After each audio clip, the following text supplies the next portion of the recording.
The boardroom on the 42nd floor of the Meridian Tower had gone completely silent, not the polite silence of people waiting their turn to speak. The other kind, the kind that settles over a room when something has gone badly, irreversibly wrong, and everyone present knows it, but no one has the courage to say so out loud. Kwame Asante-Boteng was pushing back his chair. He did it slowly, deliberately, the way a man does when he has already made his decision and simply wants everyone in the room to understand the weight of it. His interpreter, a young man in a charcoal suit, was already gathering the portfolio folders from the table. The rest of Kwame's delegation, 4 executives from Accra's largest real estate investment group, followed his lead without a word. They had flown in from Ghana 2 days ago for this, 14 hours in the air. And now, at 11:17 on a Thursday morning, Kwame Asante-Boteng was standing up and straightening his jacket. "Mr. Asante-Boteng," said the woman at the head of the table, "if we could just take a short break." He didn't answer. He picked up his briefcase. The deal on the table was worth $800 million. A mixed-use development in downtown Vancouver, luxury condominiums, a boutique hotel, and a commercial retail complex stretching 2 city blocks along the waterfront. It was the largest foreign direct investment the Halverson Group had ever negotiated. It had taken 3 years to reach this point. 3 years of calls, of site visits, of revised proposals, of dinners that stretched past midnight. And now Kwame Asante-Boteng was walking toward the door. Nobody in that room knew why. Not really. They had suspicions. But no one spoke twi. No one had caught what Kwame had said to his interpreter under his breath in a low voice. At the exact moment, the final partnership structure had been presented. No one understood what had shifted in his face during those few seconds when he studied the profit-sharing clause on page 47. Nobody in that room, except for one person. And she was standing in the hallway outside, pushing a cleaning cart. Her name was Eunice Owusu-Mensah, and she was 63 years old. She had worked the morning shift at Meridian Tower for 11 years. Floors, 38 through 44, Monday through Friday, 6:15 to 2:30. She knew the layout of every boardroom, every executive suite, every corridor on those 7 floors, the way most people know their own kitchens. Without thinking, without looking, by feel alone. She knew which boardroom had the thermostat that ran cold. She knew which partner's office always had a burnt coffee smell on Tuesday mornings. She knew exactly how long it took her to strip and reset a conference table after a full-day meeting. She was unremarkable in all the ways that people who work in buildings are unremarkable to the people who work in those buildings. The executives passed her cart in the hallway without slowing their stride. The assistants glanced past her. The security staff nodded at her the way you nod at furniture, acknowledgement without attention. Eunice had grown used to it. She had grown used to a lot of things. She was born in Kumasi, in the Ashanti region of Ghana. Her father had been a teacher. Her mother had sold fabric at the Kajesia market, and Eunice had spent her childhood between those 2 worlds.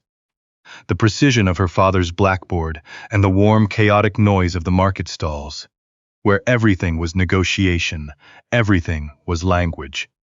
And you learned quickly that words were not just communication but currency. She had come to Canada at 31, following her husband, Emmanuel. He had a cousin in Burnaby who had found him a job in construction. Eunice had found work, doing hotel laundry at first, then shifted to commercial cleaning when the pay was better. She had put 2 children through school. Her daughter was now a nurse in Calgary.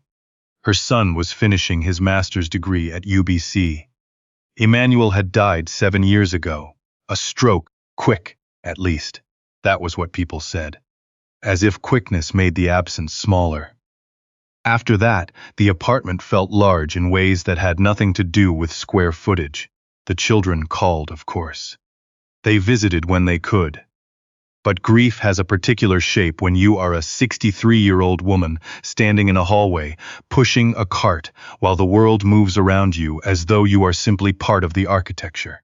She had never told anyone at work about the other thing. There had never been a reason to. She heard the voices before she saw the delegation. Kwame's lead interpreter was speaking in rapid English to the woman from the Halverson group near the boardroom entrance. Something about a misunderstanding, a translation error, a structural clause. The woman, whose name Eunice had learned over 11 years, was Patricia Halverson. The group's founder and managing director, was pressing her hands together in that way she had when she was trying to keep her voice steady. And then the boardroom door swung open, and Kwame Asante-Boateng walked out. He was a tall man, somewhere in his mid-50s, with close-cropped silver hair and the kind of stillness in his face that comes not from coldness but from discipline. He looked like a man who had negotiated difficult things in difficult rooms and had learned not to let his reactions outrun his judgment. But right now, his jaw was set. He said something to his interpreter. Quietly, the interpreter's expression tightened, and Eunice, standing 6 feet away with her hand resting on her cart, heard it clearly. Not the English translation that came a moment later, the polished diplomatic version, the real thing. The twi spoken low and fast and absolute. They changed the numbers. This isn't what we agreed to. These people have no honor. She had not spoken twi formally in years, but language the kind you grow up with, it does not go quiet the way other things do. It lives somewhere deeper than memory. Her father had spoken it at the dinner table. Her mother had argued in it at the market. Eunice had dreamed in it for 30 years, before the dreams mostly shifted to English. She understood every word. She also understood that Kwame Asante-Boateng was about to walk out of this building, and that the deal would be over by the time the elevator reached the ground floor.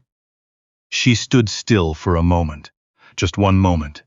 The weight of 11 years of invisibility pressed against one side of the scale. The thing she had heard pressed against the other. Then she set the brake on her cart and stepped forward. Mr. Asante-Boateng. Her voice was not loud. She had never been the kind of person to raise her voice unnecessarily. But there was something in it, a steadiness, a weight, that made him stop. He turned. He looked at her the way everyone in that hallway looked at her, which was the way people look at something they have not actually registered yet. She spoke to him in Twi. I know this is not my place to speak. But I heard what you said, and I think you deserve to know that there are people here who will want to understand why you are leaving, if you give them the chance. The hallway went very still. Kwame studied her. His interpreter had gone rigid beside him. Patricia Halverson was staring at Eunice with an expression that had moved through surprise, and was arriving somewhere closer to bewilderment. Kwame answered, slowly this time, watching her carefully. You understood me. My father was born in Kumasi, Eunice said. I grew up speaking to before I spoke anything else. A long pause. Something moved in his face. Not warmth exactly. Not yet. More like recalibration. Then you also understood what I said about the numbers. I did. Page 47. The profit-sharing clause. Patricia Halverson looked between them. What is happening? Nobody answered her for a moment. Then Eunice turned to her. Mrs. Halverson. I believe Mr. Asante-Boateng is leaving because he believes the terms that were presented this morning don't match what was agreed to in the preliminary framework. Specifically the distribution ratio in the secondary partnership structure. The silence in the hallway had a different quality now. It was the silence of people recalibrating very quickly. Patricia's face had gone careful. Eunice, I could be wrong, Eunice said calmly, but I don't think I am. What happened next would later be described in different ways by the different people present. The assistant who had been standing near the elevator said it was like watching a door open in a wall you had been staring at for years without knowing it was there. One of Kwame's delegates said simply that it was the most unusual thing he had ever witnessed in a negotiation. Patricia Halverson would not discuss it publicly for several months. What actually happened was this. Kwame Asante-Boateng agreed to go back into the boardroom. Not because of the intervention itself, he was not a man who changed course easily, but because of the specific, precise nature of what Eunice had said. Page 47. The secondary structure, the distribution ratio.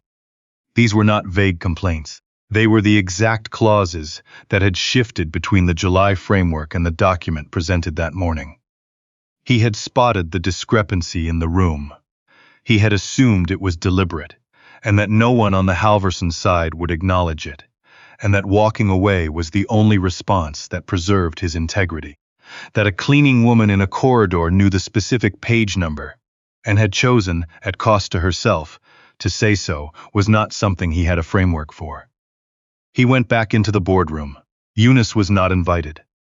Of course she was not. She stood outside and continued her rounds.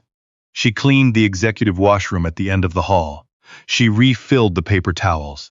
She noted that the light above the supply closet was flickering again and added it to the maintenance log. She was back on her cart when Patricia Halverson came out 40 minutes later.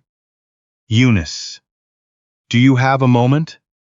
Patricia Halverson was 61.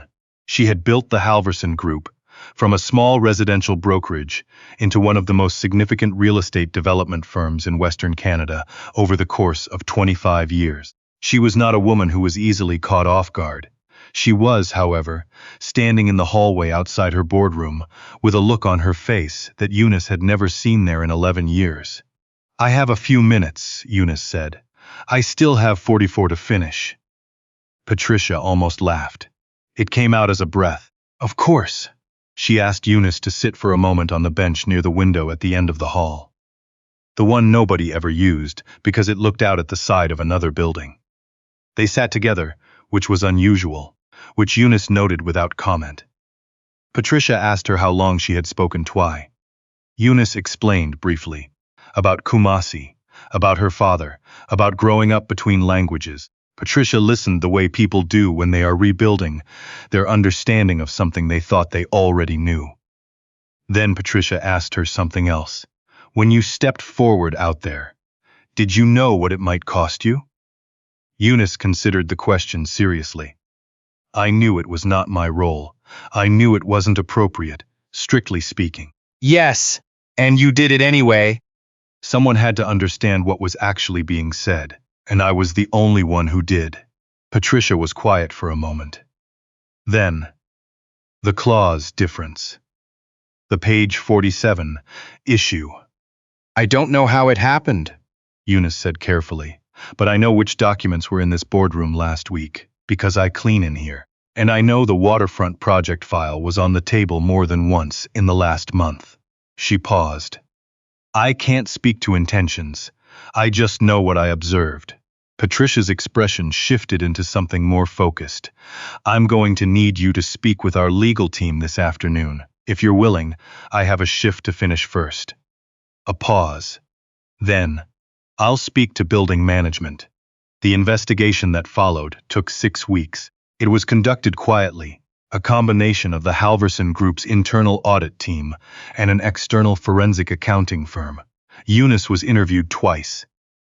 She told them only what she had seen and heard. She did not speculate. She did not embroider. She answered questions in the same straightforward way she had answered Patricia's question on the bench outside the boardroom. Simply and without performance. What the investigation found was not a minor clerical discrepancy.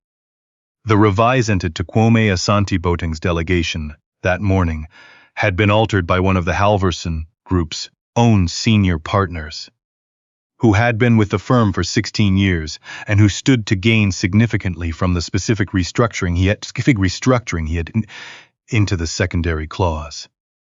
It was not crude or obvious. It was the kind of alteration that required familiarity with the original framework and enough legal sophistication to make the change look like a routine revision. Kwame Asante Boateng, who had spent decades doing cross-border deals across 3 continents, had spotted it immediately. His reaction had been immediate and total. He would have walked out and never come back, and the Halverson Group would never have known precisely why. Only that he had withdrawn, and that the deal was dead, and that a very significant opportunity had evaporated. Trevor Slight was removed from the firm before the audit was complete.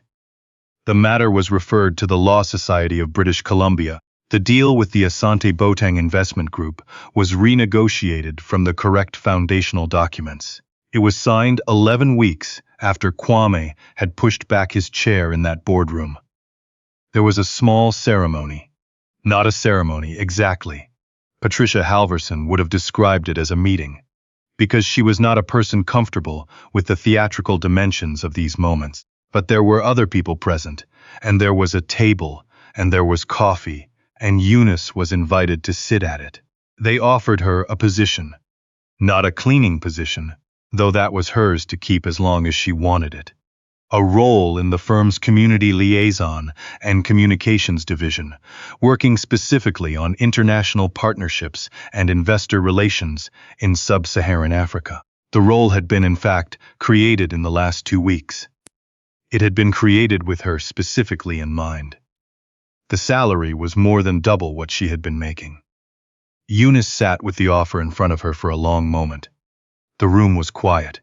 Patricia was watching her without pressure. Kwame Asante Boateng, who had flown back from Accra specifically to be present for this meeting, was sitting across the table with his hands folded, and there was something in his face that Eunice recognized. It was the look her father had had when he was watching a student understand something for the first time. "I have a few questions," Eunice said finally. "Of course," said Patricia. "The role, is it real? Not just for this project. It is real and ongoing. We have 4 active investment relationships in West and East Africa, and we have been handling language and cultural mediation very badly for a long time. We didn't know it until 3 weeks ago." Eunice nodded slowly. "And my hours. My daughter is in Calgary, but my son is still at UBC. I would want flexibility if he needs me. We can build that in." Another pause. Eunice looked at the paperwork in front of her. Then she looked up at Kwame. "You came back," she said to him. "From Accra. For this?" "I did," he said. "Why?" He thought about it for a moment. "Because what you did in that hallway, it cost you something. I knew that when you did it. Someone willing to take that kind of risk on behalf of honesty, I wanted to be present when they were recognized for it. It felt like the right thing to do." Eunice looked at the paper for a long moment. Then she picked up the pen. "I want to tell you something about Eunice Owusu-Mensah before I leave her story here. She had spent 32 years in this country being unseen, not mistreated, not always, not dramatically, just unseen, in the specific way that people are unseen when the world has put them in a category and decided that the category tells it everything it needs to know. Cleaning staff, widow, older woman, immigrant. The category is a kind of filter, and what gets filtered out is the actual person.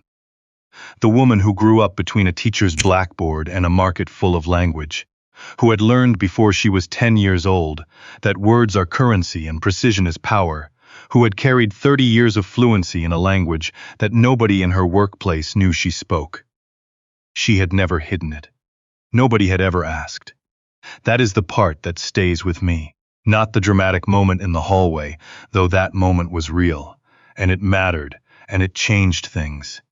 What stays with me is the 32 years before it, the decades of walking past those executives with her cart, the years of knowing things and having nowhere to put that knowledge because nobody thought to ask whether she might know them. There are Eunices in every building in this country. I am sure of that. People whose full dimensions have never been made visible to the world they move through, not because they are hiding, but because the world has not thought to look.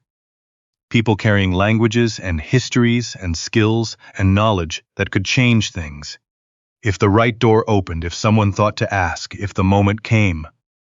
Sometimes the moment comes, and when it does, the question is not whether the person is ready.